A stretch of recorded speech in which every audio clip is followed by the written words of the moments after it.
কল্পনাও যেন না করে আমেরিকা, কোন প্রকার নিউক্লিয়ার বোম মারার কথা যেন চিন্তাও না করে, তাহলে কিন্তু এটার পরিণতি হবে ভয়াবহ। এবং রাশিয়া এবং চীন, উত্তর কোরিয়া এবং আরো 2-3টা দেশ মিলে তারা কিন্তু একসাথে যোগ হবে।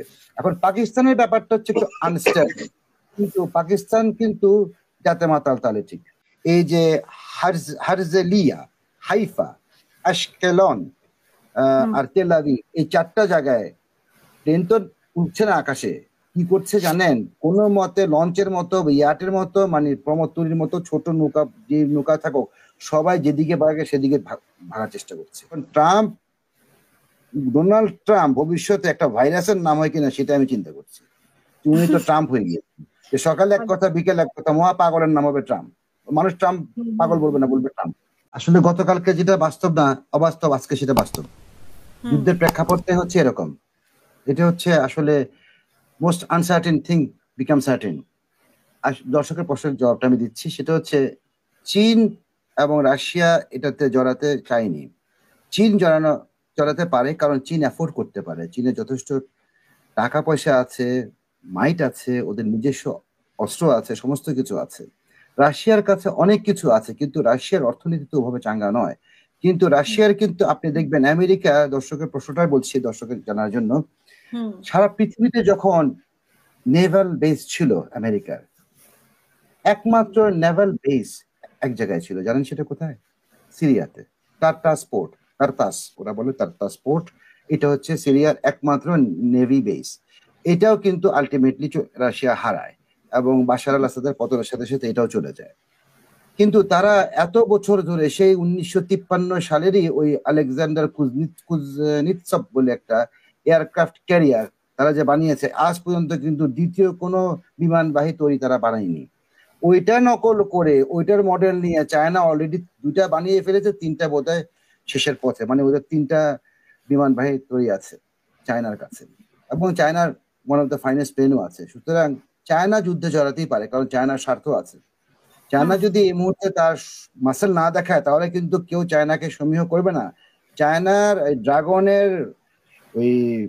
যে ওই যে আগুন বের করে না মুখ দিয়ে, ওটা কিন্তু শুরু করেছে আপনার ইন্ডিয়া পাকিস্তানের যুদ্ধে ওই PL-15 মিসাইলের মারার মাধ্যমে, 4টা রাফেল ফেলে দিয়ে। সুতরাং চায়নাকে ইগনোর করা যায় না, কিন্তু রাশিয়ারও কিন্তু এক্সিস্টেন্সের প্রশ্ন আছে। রাশিয়ার ওই স্পোক্স লেডি, উনি আজকে বলেছেন যে কোনো ক্রমে যেন পুতিন একটা মেসেজ পাঠিয়েছে যে কোনো প্রকার কল্পনাও যেন না করে আমেরিকা, কোন প্রকার নিউক্লিয়ার বোম মারার কথা যেন চিন্তাও না করে, তাহলে কিন্তু এটার পরিণতি হবে ভয়াবহ। এবং রাশিয়া এবং চীন, উত্তর কোরিয়া এবং আরো 2-3টা দেশ মিলে তারা কিন্তু একসাথে যোগ হবে। এখন পাকিস্তানের ব্যাপারটা হচ্ছে একটু আনস্টেবল, কিন্তু পাকিস্তান কিন্তু জাতে মাতাল তালে ঠিক। যে ফিল্ড মার্শাল সাহেব, যে আসিম মুন্নি সাহেব যে ট্রাম্পের সাথে দেখা করুক, যা করুক, সেটা বিসাইডস দ্য পয়েন্ট, কারণ ওদের মেইন জিনিস হচ্ছে ওদের ন্যাশনাল ইন্টারেস্ট। কিন্তু পাকিস্তান তো ইরানের সাথে লাগানো, একটা নিউক্লিয়ার বোম যদি ওখানে ফুটে, পাকিস্তান থাকবে? বাতাস কোন দিকে যাবে? টুয়ার্ড ইস্ট আর হোয়ারএভার দ্য ডাইরেকশন ইজ, যেদিকে যাক।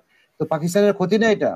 আমি একটা সাধারণ কথা বলি। কিছুক্ষণ আগে, 2-3 ঘন্টা আগে, আমাকে আমার আপন ফুফাতো ভাই, যে দুবাইতে ফুল ফ্যামিলি নিয়ে থাকে, আমাকে ফোন করে বলছিল যে ভাইয়া, আমরা তো এখানে আছি, কিন্তু এখান থেকে প্রায় ভয়ে থাকি।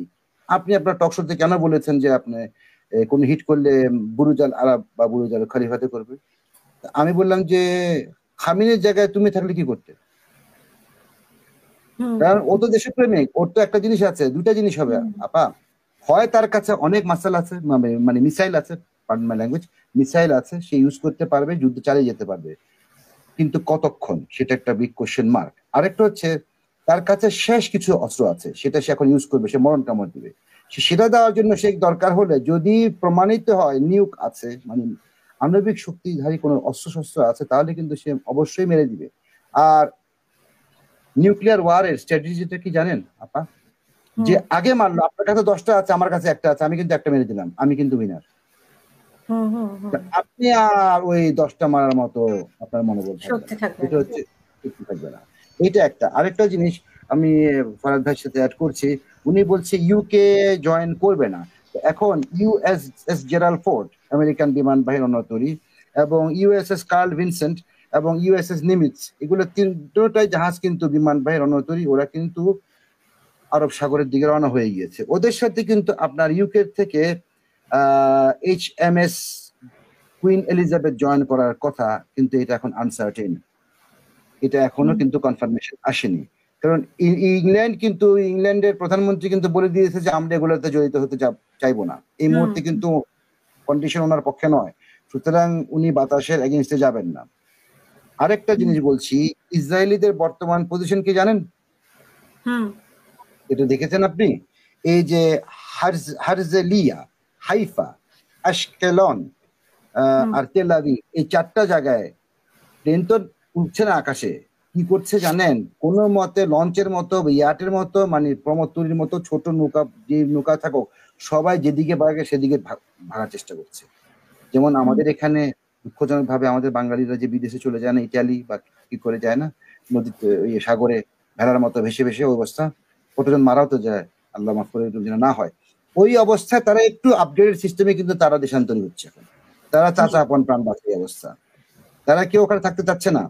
কিন্তু নেতানিয়াহু সাহেব ওনার কল্পনার জগতে বসবাস করছে। এখন কি বলবো আমি আর।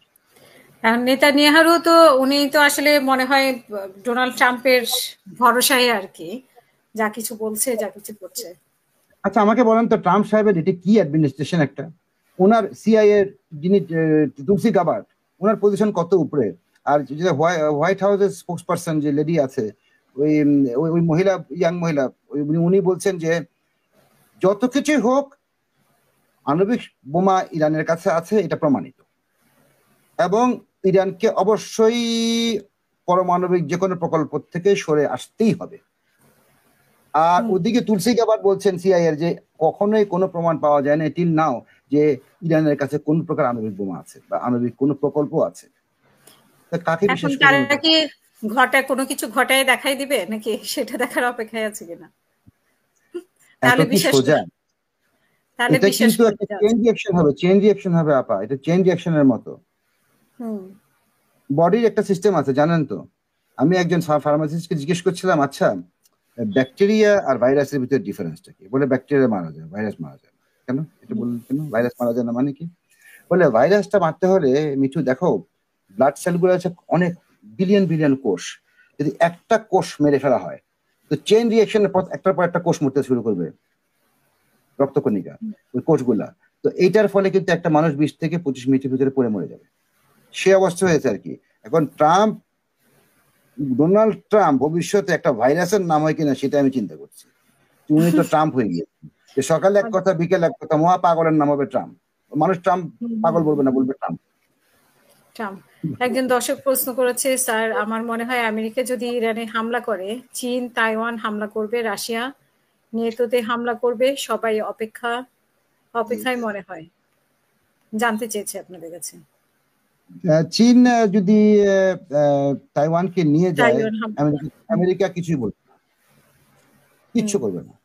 এটা শুধু ওদের মুখে বড় বড় কথা, কিচ্ছু বলবে না। এটা একটা ডোনাল্ড ট্রাম্প মহা মানে পাগল জাতের বউ, আর একটা পাগল বটে, কিন্তু সে ওই তার ব্যবসা ছাড়া কিছু বুঝে না। বেশি ব্যবসা করতে যে ব্যবসা আর ব্যবসার জন্যই কি এই যুদ্ধ লাগা, মানে ব্যবসার জন্যই কিন্তু উনি এভাবে লেগে আছেন কিনা? তো এগুলো কত এক্সপেন্স বহন করে আপনি জানেন না? এগুলা 21টা বিমান। গতকাল আমার টক শোতে একজন বলে গিয়েছেন যে আসলে উনি ব্যবসা পছন্দ করেন, যুদ্ধ মানে ওনার ব্যবসা বাড়বে 100%। ওয়ার ইজ মানি, এটা আরেক ধরনের এটিএম।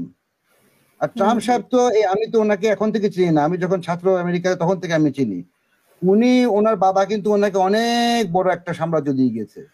ওনার তো আপনি জানেন আটলান্টিক সিটিতে তখন তাজমহল নামে ওনার ক্যাসিনো ছিল। তো ওখান থেকে একদিন ক্রস করছিলাম, আমার এক বন্ধু বললো যে ভিতরে যে ঢুকে দেখি কি আছে, দেখি যে খালি জুয়ার আসর। আমি তো কার্ড টার্ড খেলতে পারি না আপা, আমি স্লট মেশিনে কতক্ষণ ঠেলে দেখি যে না সুবিধা করতে পারি না, $20 খেলে $20 পেয়ে আবার বেরোয় চলে আসছে, আমার দরকার নাই এগুলো করার।